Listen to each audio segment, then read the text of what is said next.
experiments with hypnosis really were going on in government agencies. The CIA ran a series of mind control programs from 1950 to the early 70s, all designed for mind control brainwashing.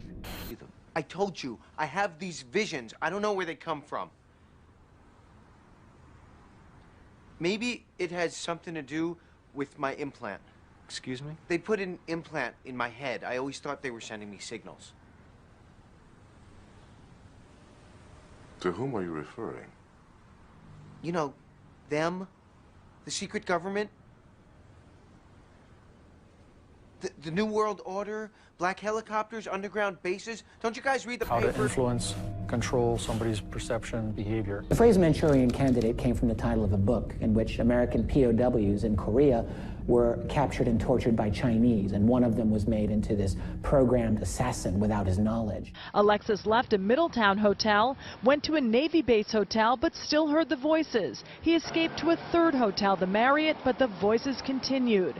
Alexis told the officer the three individuals were speaking to him through the floor and using some sort of microwave machine to send vibrations through the ceiling, penetrating his body so he cannot fall asleep.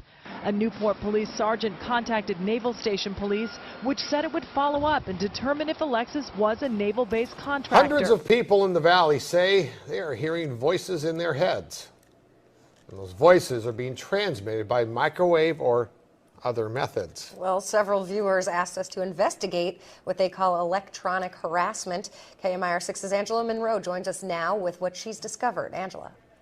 Electronic harassment, synthetic telepathy, voice-to-skull technology. Chances are you haven't heard of these terms, but after searching the internet, I found dozens of websites dedicated to the phenomenon and several Valley residents who say they're victims. According to the websites, what Bond is describing is called gang stalking. He moved to Palm Springs to escape. I started hearing, as you'll hear, hearing voices and what they'll call voice-to-skull or microwave hearing. Bob Stansfield says his experience was similar and started a decade ago. They were active in following me around here, and I started hearing the voices a little bit after the vehicular stalking. Voices. Yeah, no problem. Voices. Voices and demons? Where's the voices? What the fuck? Where the fuck am I? Holy shit. What happened? Shut up. Just be quiet, man. Shut up. The attack came without warning, as seen on this airport surveillance video obtained by TMZ. 26-year-old Esteban Santiago pulls out his pistol and opens fire. Passengers run for cover as Santiago moves out of camera range through the baggage claim section, where police say he emptied his 9mm semi-automatic handgun and then reloaded once, killing 5 people and injuring 6 more. Tonight, the question is why a man who told the FBI he was hearing voices about ISIS, thought the government had put a chip in his head, was able to keep his gun even after being hospitalized for a mental examination. The gun was taken away from him, but is given back after he was cleared. A question put to the Broward County Sheriff, Scott Israel. Do you think he should have had that gun? Well, no. Outside the Alvarez family home, the crime scene tape has disappeared, along with any sign of the 7-year-old boy or his father. Their neighbors remain in a state of disbelief. Real shocking. I mean, I still can't get over it. I still can't get over it. Now that Mayisa Alvarez has gone before a judge, her arrest report is public and sheds new light on her state of mind. The affidavit says Alvarez confessed that voices told her to kill her son. Investigators say she took chains and locks from her bedroom dresser, then said she went into the kitchen and selected 2 kitchen knives. After contemplating suicide, police say she returned to his bedside, chained his arms together, and began stabbing him in the chest, shoulder, and arms. Our heart goes out to that little boy. I couldn't imagine it, wouldn't want to. According to the arrest report, while Alvarez was in the act of stabbing, the boy woke up and asked, "What are you doing?" That's when she says she stopped, unchained his hands, and called 911.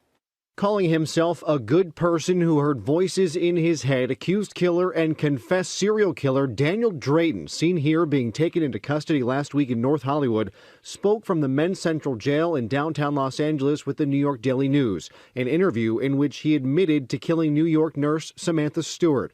I really liked her, Drayton told the Daily News. I didn't want to kill her. They told me she had to die. They would be voices in his head that Drayton went into further detail about. I'm a passenger in my own body, he repeated over and over. It's mind control. They use direct energy weapons on me to control my mind. Law enforcement sources tell ABC News Aaron Alexis abruptly left a Newport, Rhode Island Navy barracks after constantly complaining that noises were coming out of his linen closet. During roughly the same time frame, Newport Naval Station police were warned by local authorities that Alexis was hearing voices and feared he was under constant surveillance by shadowy figures. But Navy Station police did not pass the information up the chain of command. When I worked with the government, I heard a lot of people coming in saying, I'm hearing voices through my tooth. Now I look back and I think, are they like I am now and I just didn't pay attention? For them, the voices are a waking nightmare. On an all-new Dr. Phil. You started hearing voices in your head. Has he lost contact with reality? You think you've had a chip implanted in your body, and that communicates with the satellite. Is he a danger? They put a gun in my face. I don't recall that. To his family? The voices have just taken over his life. I've heard your voice more than I've heard anybody. That's all in your brain. Have you said you wanted to cut his fingers off? All new Dr. Phil. Well, Wendy, just as Nicole Natchman was being driven into the Sally Port here at the Orient Road Jail that you see behind me, we got our hands on her very explosive arrest report. Nicole, what happened? You say? 21-year-old Nicole Natchman is not talking about the murders of her mother, Marion Denis, or her stepfather, Robert Denis, both gunned down last Thursday night. But this arrest affidavit speaking volumes tonight. According to deputies, the FSU student began hearing voices on campus telling her to kill her parents. And after she saw a poster telling her her dreams were about to come true, investigators say she put her plan into action, driving to her mother's Carrollwood home, her stepfather the only one there. The affidavit claiming she found a gun in the home and killed him first. Her mother, away on a U.S. Navy reservist retreat, was not there. The 21-year-old was lying in wait, though. When Miriam returned home, deputies say she confronted her daughter and then ran from the house. Her daughter gunning her down in the neighbor's driveway. Natchman told police she passed out following the shooting, and when she regained consciousness, she took off back to FSU. What are the new developments, Bob? Well, Cline Thaxton stood just a few feet away from his victim. His lawyer says he never intended to hurt that victim, and we heard a bizarre new explanation for why he started this crisis. 22-year-old Cline Thaxton believed he was hearing three voices inside his head the day he walked into this downtown office tower. One of them he calls the Crow. The Crow, he said, talk to him. Thaxton's lawyer revealed that new detail to us this morning after a preliminary hearing in the case. Voices were telling him to cause some damage, cause some harm to someone. Documents were published online by the Black Vault, which describes itself as the largest online Freedom of Information Act document clearinghouse in the world. They reveal that mind control techniques using drugs were also used on prison inmates at the time, with agents using experimental drugs on prisoners who had been hospitalized. The drugs were administered forcefully and without consent from the subjects, with the goal to reduce inhibition to revealing self-incriminating information during interrogations while the inmates were awaiting trial. The documents also detailed the CIA's interrogation practices. Forms of physical, psychological, and mechanical torture included everything from threats to drugs that cause pain to truth serums that were forcibly used on subjects. Now, the CIA also sought out hypnotic speaking techniques to control large audiences. And the hundreds of documents give insight into the agency's attempts to control the minds of both humans and dogs.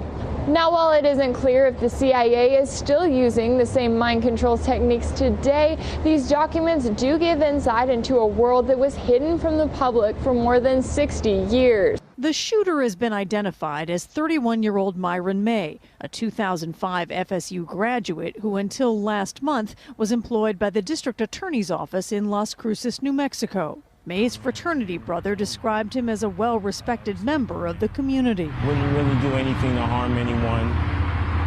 If you needed him, he'd be there. He'd give you a shirt off his back. if he had to. But in the months leading up to the shooting, several troubling incidents occurred. New Mexico police reports obtained by CBS News show that in October, May's former girlfriend complained he was harassing her. She said he had developed a severe mental disorder, and he believes that the police are after him. In September, Myron May reported to police himself that he was being watched and observed and could hear voices coming through the walls. Law enforcement sources also confirmed that May sent 10 packages through the mail to friends throughout the country. All have been told to call authorities when the packages arrive. Where he expressed fears of being targeted and that he wanted to bring attention to this issue of targeting. May resigned from his position as an associate trial attorney in New Mexico last month. He moved back to Florida about 3 weeks ago, friends say, to begin a new life. Gail? All right, Anna, thank you. It's with a heavy heart that I am in front of you now to make this video kind of my last words.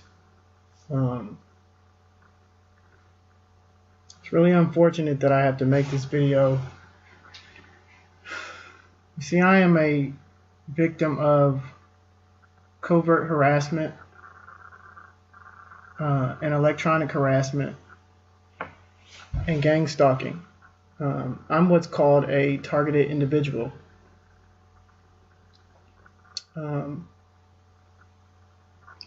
There are thousands of targeted individuals in the United States of America. And we unfortunately are subjected to some pretty heinous treatment, which I'll detail in this video. You can find out more about what a targeted individual is simply by Googling or YouTubing the words targeted individual or gang stalking, and you'll see the videos and postings and articles and stuff like that about what a targeted individual is. And on YouTube, you'll actually hear the stories of other targeted individuals, the videos that they posted about what their experiences are. They won't be that different from what you hear from me today. I think mine might be a little bit more comprehensive in explaining exactly what a targeted individual is and what a targeted individual experiences on a day-to-day basis. So I'll just go straight to it. Talking about gang stalking in general, which is what a targeted individual experiences. The goal of gang stalking is literally to drive a targeted individual crazy. It's a very comprehensive program, and sadly it's a government program.